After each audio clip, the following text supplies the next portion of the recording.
Friday. Well, it's Friday. No, it's not. Oh, I'm sorry, it's Tuesday. We're doing a makeup since I didn't do the video last week. It's true. It's true. You feel okay? Okay. We just came back from my follow-up appointment, and I'm fine. She's alive. This is too high. It is? Uh-huh. What's too high? The thing. There. Is that less high? Yeah, did you put on airplane mode? Yeah. Oh, okay. I got a treatment that I will talk about in another video more, but it is called a uterine fibroid embolization because I have a giant uterine fibroid. It's benign, it's not going to kill me, but I will make a separate video talking about it later, not today. I'm very tired. Yeah, it's okay. Well, I'm amazed that you're doing this. You asked. Well, whatever. It was either this or have, do plan B. Oh. Okay. Go for it. Okay. From somebody that just went by David. Hi, David. That Alpinist is a good-looking watch. You mentioned that the Lume was original and it looked like it might still be luminescent. All my older Seikos from the 70s and 80s only glow weakly for a few seconds. What causes old Lume to lose its luminescence besides obvious damage from moisture? Does it just wear out with age? Well, the old looms, the tritium looms and the stuff that came before luminova, super luminova, that kind of thing, they were radioactive, and radioactive material has a pretty short half-life. And so every time you go through a half-life, you're losing half of your luminous material, and it just stops glowing.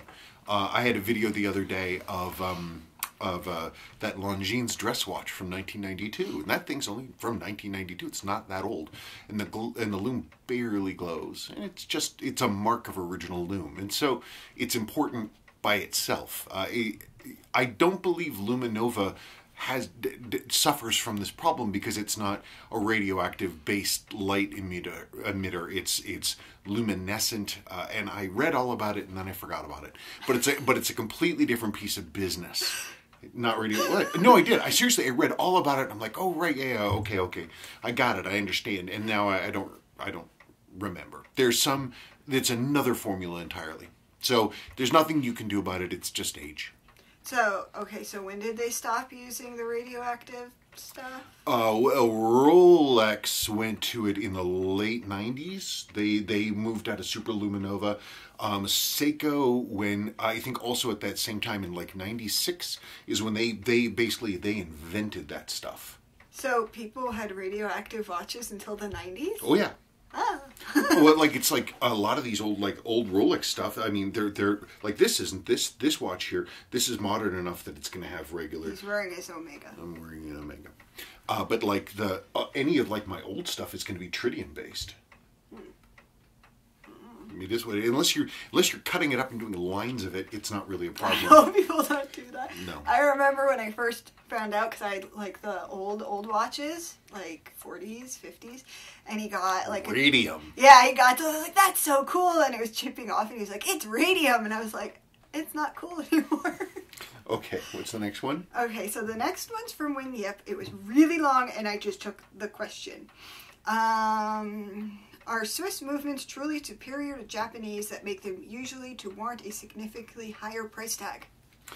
No. Well, that's a pretty broad question. It was a really long, like, multi-paragraph thing. Okay. So I just went to the question. Okay, that's fine. No, it's not that they're necessarily better or worse. A lot of the prices are based on, what are they based on? I don't know. Like, you get a replacement Rolex movement. Like, you want to get a Rolex date movement that's like, used, they're like $2,000. And you can get an ETA 2824 with hacking for, I think they're $220, I think, from the parts house. There's no real rhyme or reason to it. A Rolex screw is $14, and a Seiko screw, which does the exact same job, is pennies. I don't know. No, it's not really. I mean, a lot of it's like if you think about the Valju 7750 movement, which is made by ETA, they're put in a ton of different stuff. And it's like, after a while, it's like you're paying, okay, so you could pay You could pay $600 for an Invicta chronograph with an ETA 7750 in it, or you could pay $1,800 for a Sin chronograph with an ETA 7750, or you can buy, there was a limited edition Omega Gold and Silver Tone chronograph with an ETA 7750, and it was like $6,000. It's all the same movement. So is that casing stuff worth that much more money? I don't know. For me personally, I mean, I judge things a lot by the movement, the quality of the movement, more than the casing. So that's really, you know, more of a thing of, are you interested in, you know, the brand, or you want to make sure that people see something nice on your wrist? Not that anybody ever looks at anything on my wrist, but I don't know, not really. It's all brand stuff for the most part. From Andrew Warrener. Hi, Spencer and Sabrina. Thanks for the great videos. I have a question for your next Friday fun mail call. You've mentioned in a couple of videos about 6309 turtles that there are Sua and non-Sua hands. Just wondering what the difference is. Many thanks. Those differences are very subtle.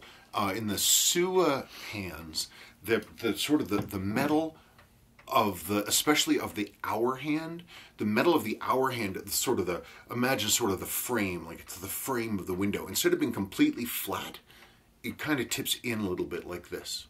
The non-Sua hands are flat, and their tops are a little more rounded. The Suas are just flat. They both use the same style sweep hand and everything else like that. It's a very, very subtle difference. Most people wouldn't notice.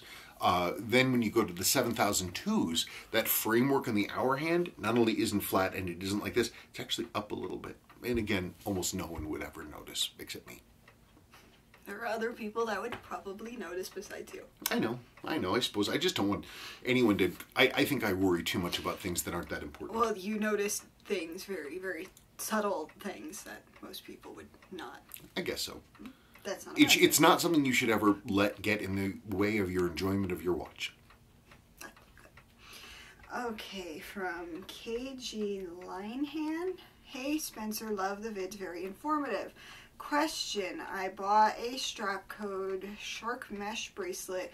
Remove the links, still too big. How should I go about cutting the links? Tried a snip pliers, not big enough to cut through 316 length? No, 316L stainless steel wire. Oh, any suggestions?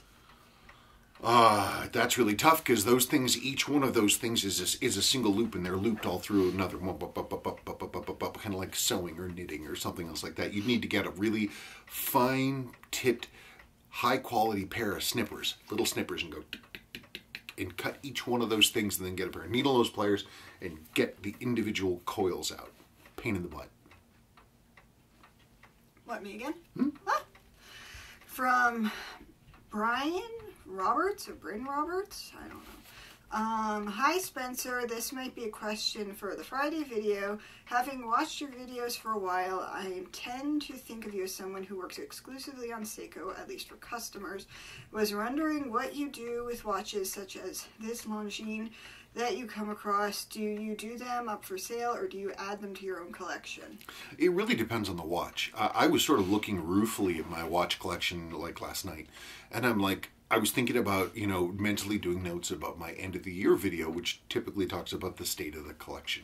And I was looking at the watches that I had in there, and it was like, you know, I've sort of been branching out away from Seiko to do more Swiss things. So like in the case of the Longines, it's a very interesting watch, and it's beautifully made. And I don't know that it's one that I would wear. And also there's the whole question of the fact that it's basically new old stock, and I don't want to crack it open and ruin that new old stockness to service a watch that I might not wear. So in a case of something like that, I still haven't made my mind up about that watch. I mean, it's an interesting watch, but there's no real reason for me to keep it necessarily if I'm not going to wear it, because I really try not to hoard stuff.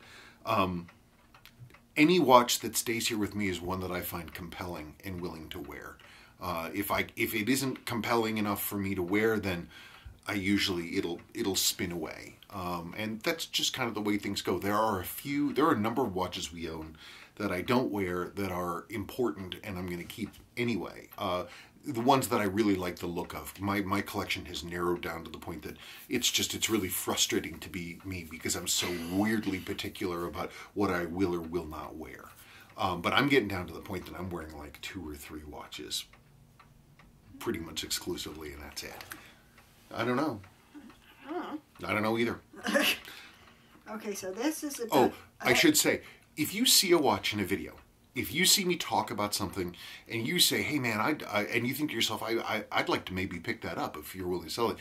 Oh, best way is to reach out to me. If there's a model you're looking for or a watch that I show and you say, I'm interested in that, just write me and say, hey, is that thing for sale? Are you keeping it? Or what the hell is going on? Will you sell it? And chances are, if I'm not wearing it, I'll sell it. Can it go? Okay. So now this is about the Panda, right? That's what that was. Oh, the dial? Yeah. Okay. Yeah. From RO63ROT, it looks like it should be Roberto. Roberto. I know, but it has numbers. Is it my eyes, or are the holes for the hands different sizes too? I don't know. I'd have to look at that. It's amazing to me the little things that they get wrong when they did so much work to be right. I will have to get out a micrometer and actually mic those up and look. But I think that's really going to be far less of an issue if they are slightly different sizes than the fact that the markers don't have the black stripes on the top. I think that's a really strange failure. They went through so much trouble to get that vertical linen pattern and then to fail on the markers and also using green loom, which I don't quite get. But there are things that I can address. That's hopefully an answer for you. From Shaheen Shah, Seiko didn't produce these dials anymore. We were running out of stock. So my question is, if a watch has a reproduction dial like here, is it considered a fake watch?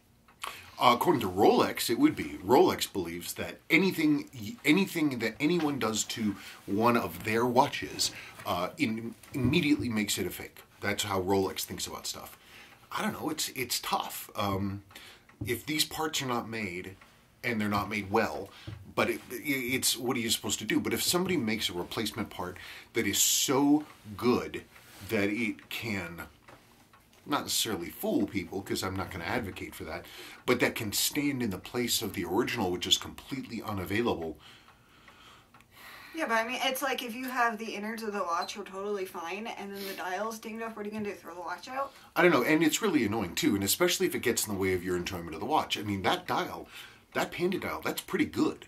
You give that dial a few tweaks, and honestly, I'd put it in a watch, and I wouldn't worry too much about it. And in fact, one of the nice things about having a dial like that is maybe it would make it easier to wear the watch because I don't have to worry about the dial degrading. Because of Seiko's stuff is, you know, the surface clear coats on those things tend to discolor, and it's, you know, preservation at a certain point is going to mean that you just don't wear them anymore, which is silly. It'd be nice to have the model and have the style and be able to wear it. And if the case is Seiko and the movement is Seiko and the hands are Seiko, I don't know. I would think that it's a percentage. I mean, is a watch a fake when it has damaged loom and I re-loom it? So the loom is no longer original Seiko. Is that a fake watch? I personally don't think so. That's a maintenance item. Seiko designed these watches that if something was damaged, it should be replaced. The problem is Seiko doesn't make replacement parts anymore. So what are we supposed to do?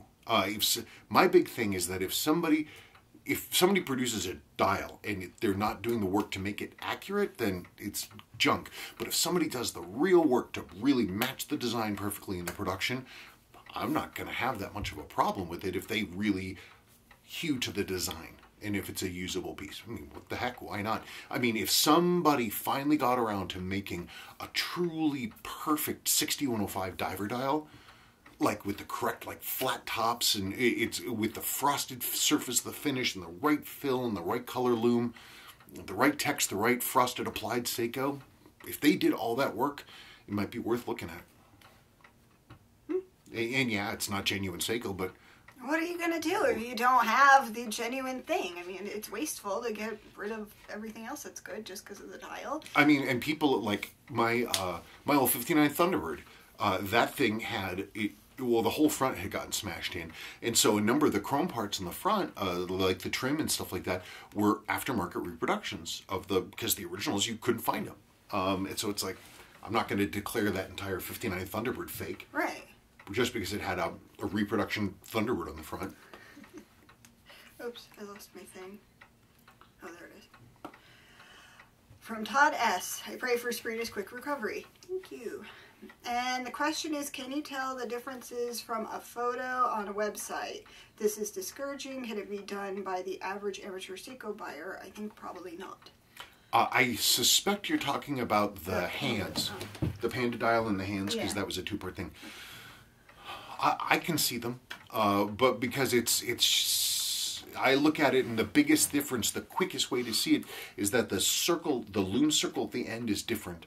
The originals are more round, and the aftermarkets are longer and thinner, and so it sticks out to me pretty clearly. Also, the stoplight hand should be a pink. It should not be an orange. So that's another thing to look for. I mean, it's frustrating. I understand, but it's one of those things where you just have to do your own research. What? You're funny. That's what his dad would say. Yeah, I know. It's funny. I actually looked up my dad on ratemyprofessors.com, even though he's been gone for a few years, and I looked at some of the things, and I had to laugh, and it filled my heart actually with a little bit of joy. And some of the students really loved him, and a lot of his students really loved him, and other students were frustrated. And one student in particular was particularly frustrated because Dad would apparently always say to his class as he was lecturing, "But you should already know this." And I was like, welcome to my childhood. You should already know this. I don't know. It's just, what are you going to do? You got to do your own research. Mm-hmm. Yeah, in fact, one person was complaining that Dr. Klein would give them the outline of what the class was about and then expect them to go out in the world and learn things on their own. Oh, no. God. He used to complain a lot about stuff like that. He certainly did, about having to spoon feed people. Mm-hmm. Yeah, he's not okay. And he didn't like to spoon feed me either. But what are you going to do? Hey, I got through. Yes, and here you are. Life is about problem solving. And also remember another great phrase of Dad's, everything in life is a test. Yep. You had passed the test for Kraken's love. I did.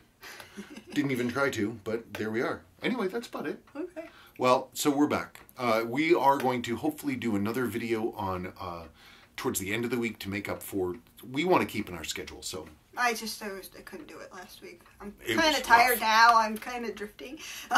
Yeah, it was. I mean, I was only being a caregiver, but it was rough. I'll talk about it in another video. Yeah, and it'll be. I'm sure it'll be detailed. I don't know. I'll let you.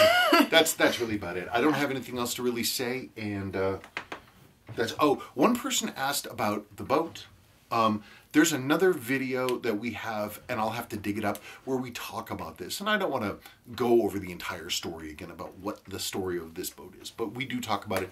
I will look for that, and I will reply to your specific comment with a link to that video. Okay, that's it. Happy Tuesday.